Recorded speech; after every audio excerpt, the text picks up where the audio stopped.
3, 2.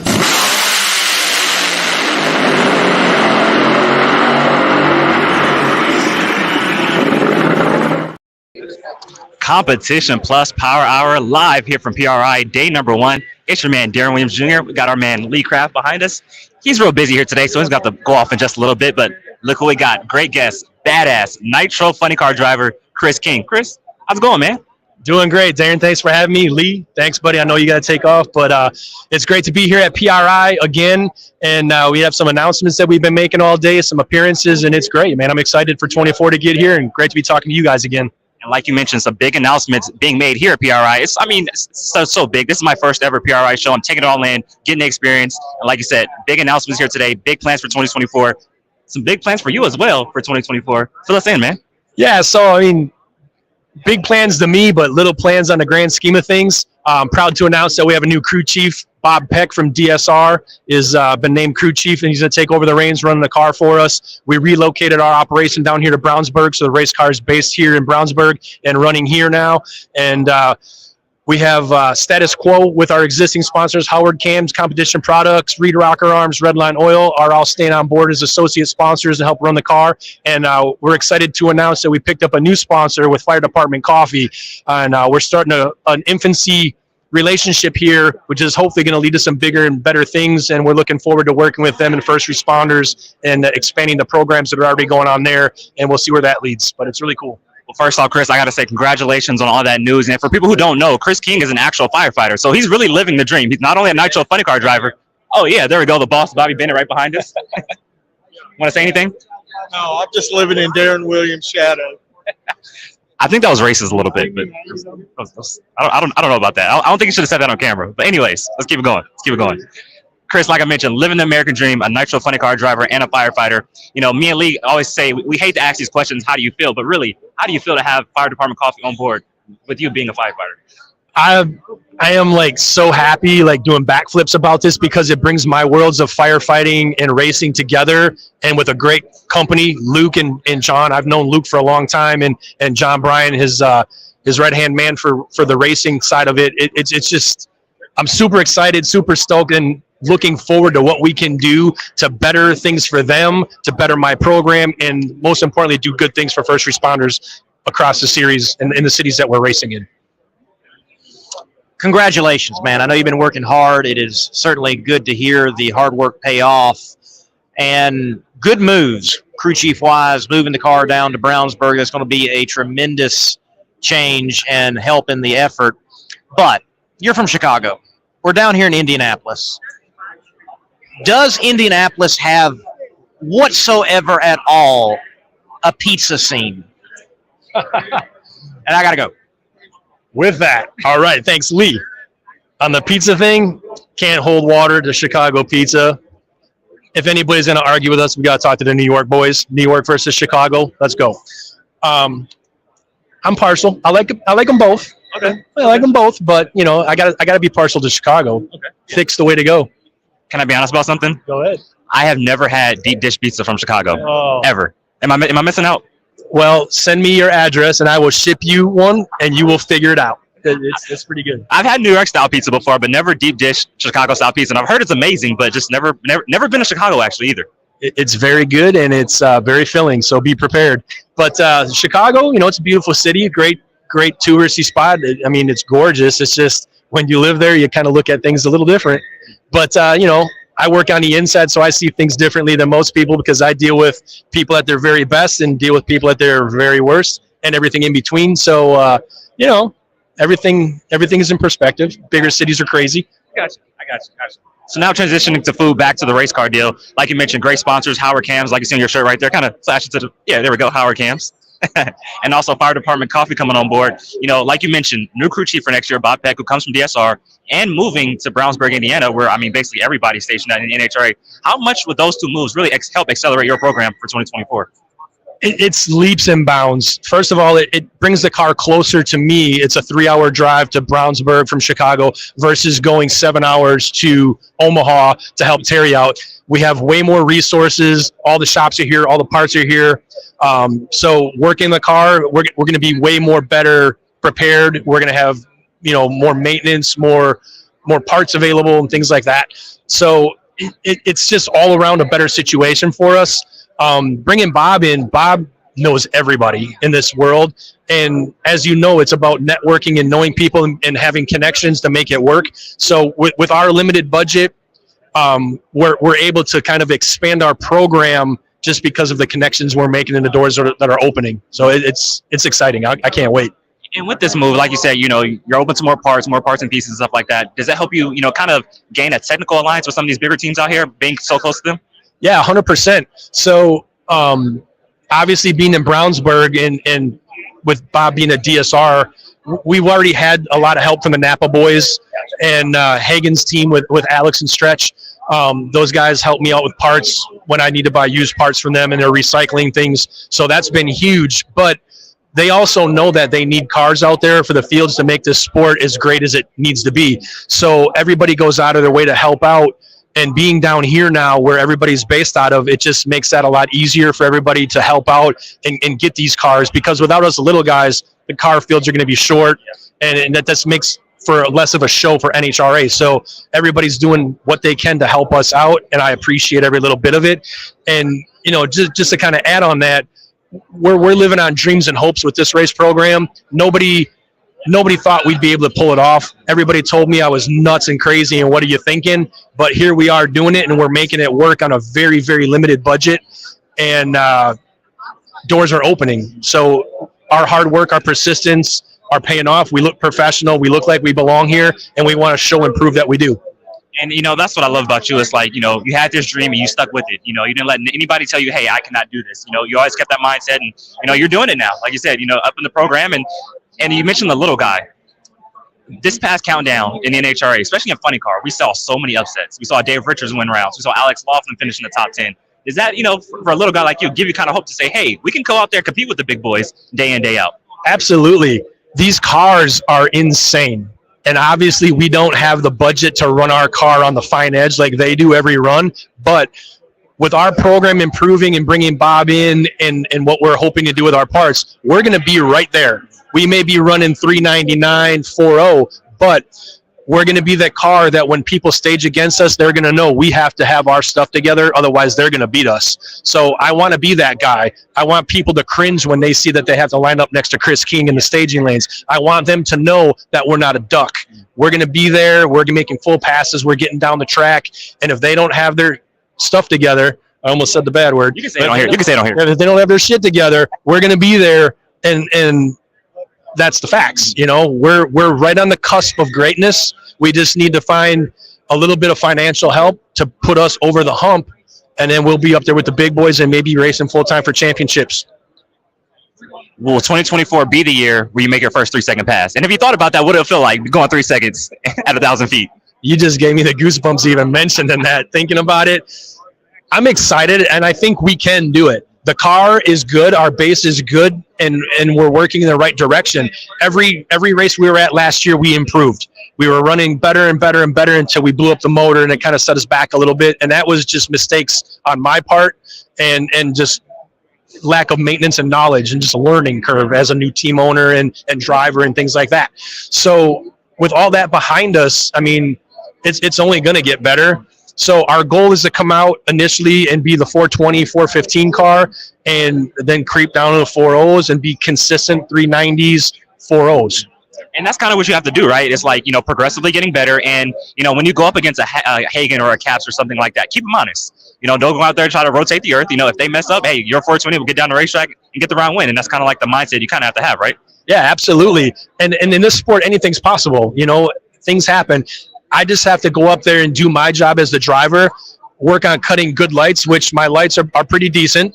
We're working on our car. It doesn't 60 foot the best right now, but with the lights I'm cutting, and if we get this car to actually move forward when I hit the gas instead of squatting and then going, we're going to be deadly. And that may be the difference at the end of the track where we're going to get round wins because I can pull off hole shots or drive this thing and put it into the winner's circle. With the car being based in Brownsburg, Indiana, and obviously, Lucas Oil Indiana Raceway Park, whatever they call it now, Indy not being far away, is there any plans in place to now go testing and put this car on track and see what you guys can do? So I would love to test as much as possible. Unfortunately, we don't have the funding that allows us because of parts attrition and renting the track. But if some of the teams that we're aligned with are possibly renting the track, maybe we can jump on their coattails and share a test session, along with maybe get into a parts program where their older cycled out parts will come to us and we can run them a little bit and then cycle them out again and kind of improve on that. So the door is open.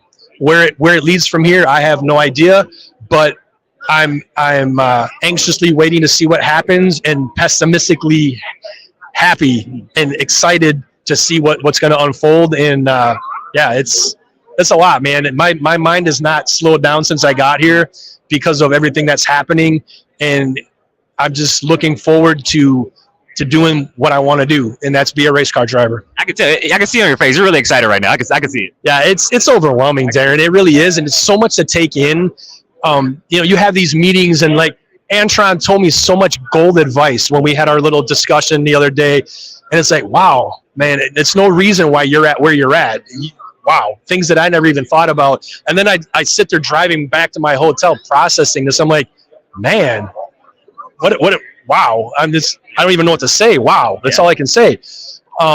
But yeah, someday I want to be at that level. I want to be able to be a full-time Nitro funny car driver with an operation that people look at, respect, and are concerned about racing against. And we'll get there. You mentioned Antron Brown's name. With you, quote unquote, being the guy. Is there any other drivers out there that you kind of lean on for maybe advice or just kind of talk to, whether it's driving wise or sponsorship wise? Any drivers out there you kind of lean on sometime? Absolutely. I got to tell you, Ron Capps has been phenomenal, and he probably gets sick of seeing me in his pits. But the relationship that I have with Ron's crew, we're like friends, like high school friends. We hang out and talk. When the race cars are put away, we'll sit in the pit and, crack drinks together and cruise around and just hang out.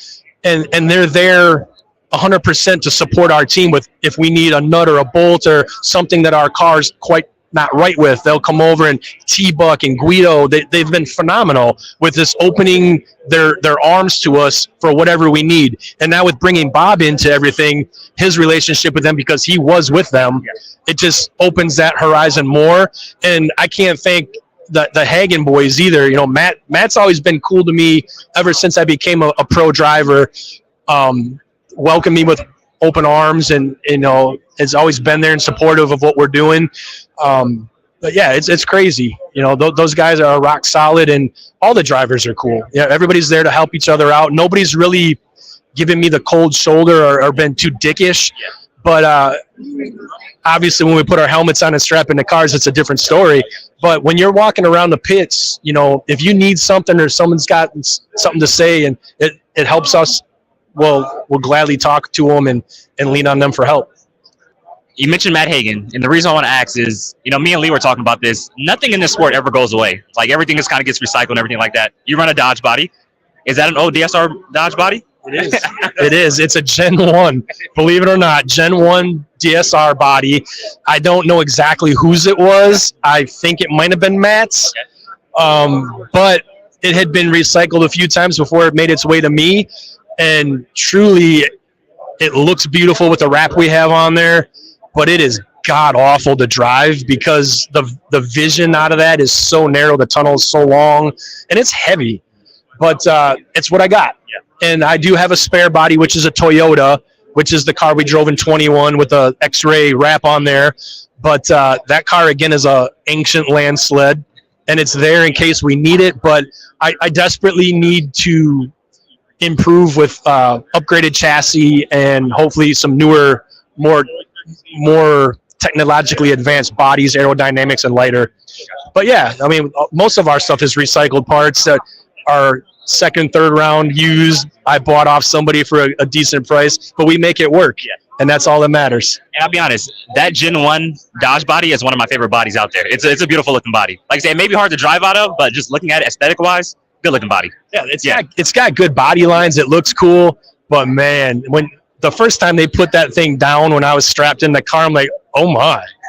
The guy that was pulling me into the beams didn't realize how narrow the vision path was, and he's waving me up. I couldn't see him. So I'm like trying to crouch down in the cage and look, I'm like, I can't see him. I'm just guessing where I'm at. Yeah. And then I stopped. I'm like, oh my God. But hey, we adapt and overcome. It's a funny car. It's not comfortable anyway, but yeah, we get used to it and do what you got to do. So we got a little more time because you have to be at Drag Illustrated booth in about 10 minutes, but just a few more questions. Just talking about that, I can never drive a Nitro funny car because I'm claustrophobic, so I have to be a dragster guy. Kind of take us back to that first time you jumped behind the wheel of a Nitro car, the vision, what it felt like starting up, and just kind of going down the racetrack. So I came from the alcohol world, as everybody knows. Driving the alcohol car was nice because it was a very nice window, big, you could see everything. And I was used to it and knew what to expect with the alcohol car. When I licensed with Paul Richards Racing at Charlotte, the first time that I was strapped in the race car and they put the body down on the starting line, I'm thinking to myself, what the hell are you doing, dude? This is insane. Oh my God. And I got myself all worked up with anxiety. I'm like, oh my God, what the hell? I don't know what to expect. What is this thing going to do? But then I remember what Jack Beckman told me, and Jack is phenomenal. And I actually feel I should have mentioned him earlier. Jack has always been there for me as a cheerleader, supporting me. The minute he found out I was licensing, he's like, dude, you got this. If you can drive an alcohol car, you got this. Here's what you need to do. Here's this. I'm here for you. So Jack, I love you, dude. You're awesome. But anyway, going back to Charlotte, they put the body down, and then it gets quiet and surreal, shaking here, pop, pop, pop, pop, pop. This thing's just, oh my God! I'm staring down the track, and I rolled it into the staging beams. I'm like, oh my God! I staged the car, pull the pump on, let the foot off the clutch, bump it in. The tree comes down, and I froze. I didn't hit the gas. I wasn't ready. Yeah, I was not ready, and I knew it doesn't matter. I'm not racing. This is a licensing pass. I'm not ready. Take a deep breath. Take another deep breath. Okay, here we go. Boom. The thing takes off, starts making a half-track pass, and then that was it. I'm hooked. This is it. I'm never driving anything else. Got out of the car. I'm like, oh, my God. Now I know what to expect. The anxiety was over. I'm like, I want to do it again. Do it again. Let's do it again. So we bumped back and serviced it, and the next one was a full hit. Went down and hauled ass, and, man, it was – the anticipation was worse, I think, in my head than anything. But once I made that pass, that hook was set in me. It was Nitro or nothing. Okay, do you remember the times, and who signed your funny car license? So I do not remember the times, but I had Dave Richards there coaching me and helping me because I was driving his car.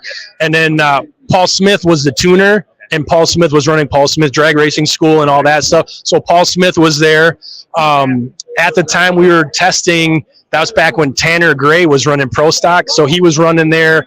I talked to him on the top end. I want to believe, I don't remember who else. I think the Force girls were testing that day. But the people that signed my license were Paul Smith and Dave Richards. And then Paul had a little carte blanche with NHRA because of the drag race school. So pretty much if he put his name on the license, you're good to go.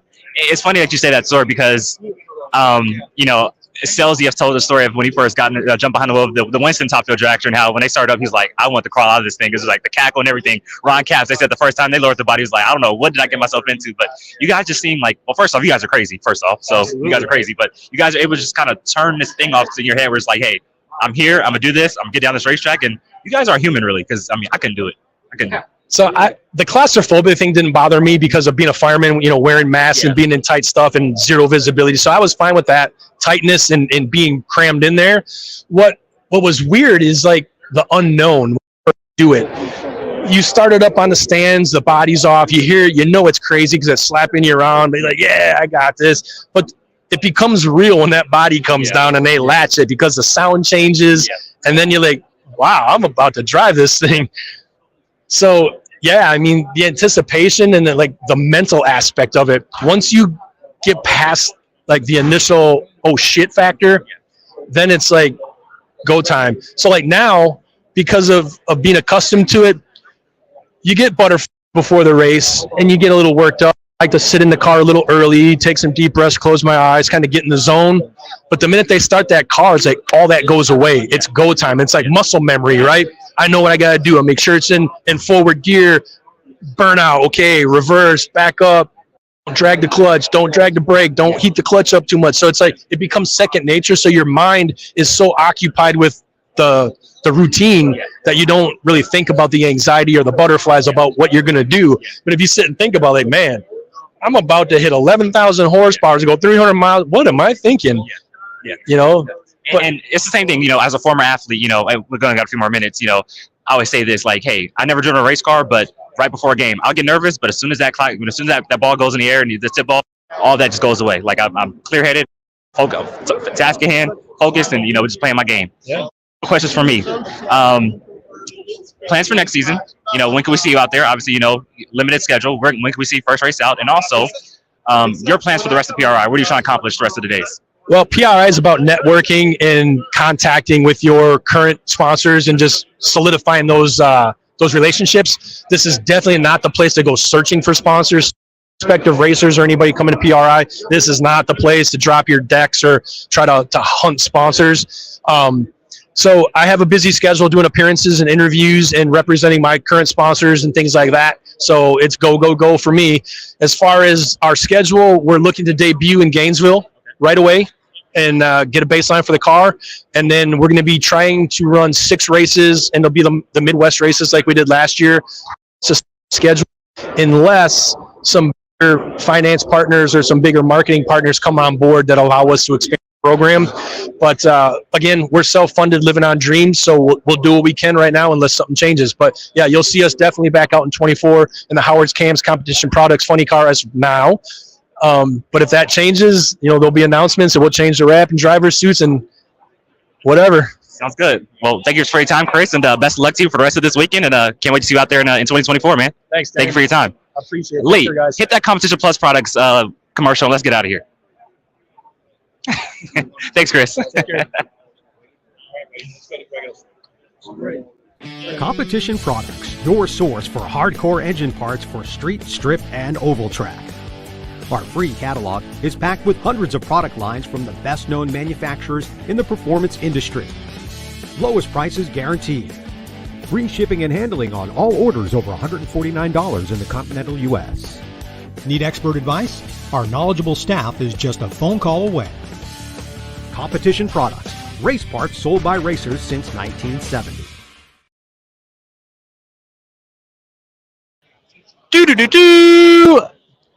Coming across the news ticker here at PRI, Tricky Ricky Smith will have a big announcement Monday.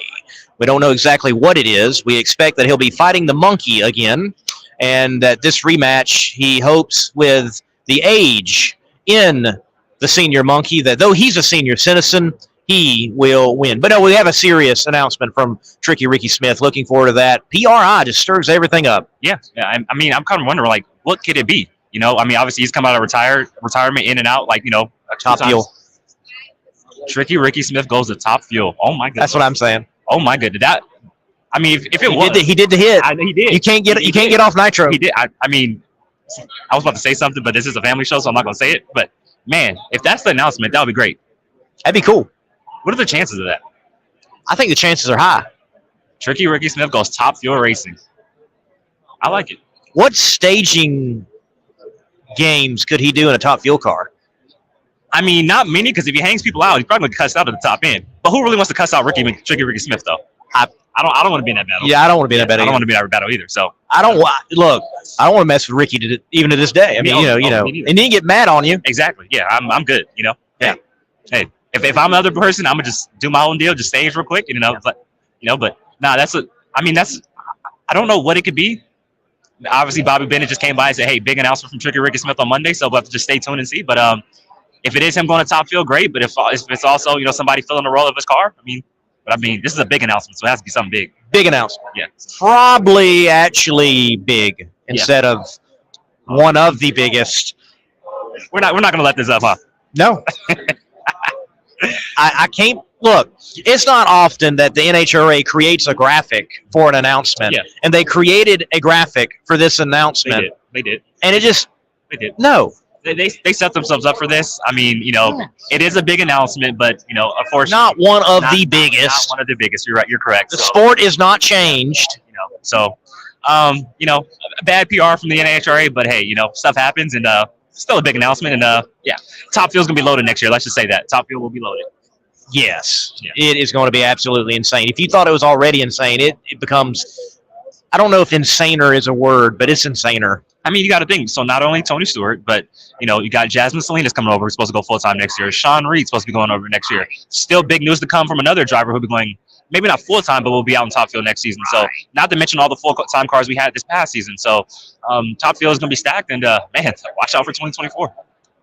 The life only of Zizzo. Exactly. Where's Greg Carrillo going to run Exactly. without Denver? He's going to show up somewhere. Yep. So Jacob Patnery. I mean, it's like, Field's going to be wild for sure. now we need this kind of like, we have kind of like a youth movement in Top Fuel. We need to kind of start seeing this in funny car too. Obviously we know like, Hagen, Caps have cemented themselves as like legends of the. Obviously John Forrest, he's on another level, but we need to start seeing like these younger guys coming into Nitro funny car now, like we've seen in Top Fuel with a Justin Ashley, Brittany Force is still young. It's kind of like these younger guys and gals. We need a young lady to Yes. step into funny cars. We do. Yes. We need a young lady to do that. agree. Well, when I say need, look, the sport's fine if it does or does not happen, but I think from a public relations standpoint, that would be a great move for the class. No, for sure. I definitely do agree with that. And but nah, like I said, next year's it's gonna be loaded in both Nitro classes. And obviously we just had a young woman over here who's going full time. Is she going full time in Pro Stock? Sienna, what's her last name? I do not recall. Yeah, I was interrupted when I was trying to talk to her. Yeah, sorry, I needed help setting up the show. But a 17-year-old racing Pro Stock next year. I mean, the sport's in good hands. The future's in good hands for sure. Future is bright. The future of this particular show is dimming because we're going to close it here momentarily. We will be back from PRI 2023 right here at the CompetitionPlus.com booth for the CompetitionPlus.com Power Hour. I'm Lee Kraft, the Monday Morning Racer. See you. Good night, everybody. Supposed to say your name. Oh, I'm Darren Williams Jr., assistant editor of CompetitionPlus.com, the CompetitionPlus.com. We'll get this right at some point, I swear. We'll get it right. We're still working out the kinks and stuff like that, but we'll get it right. Good night, everybody.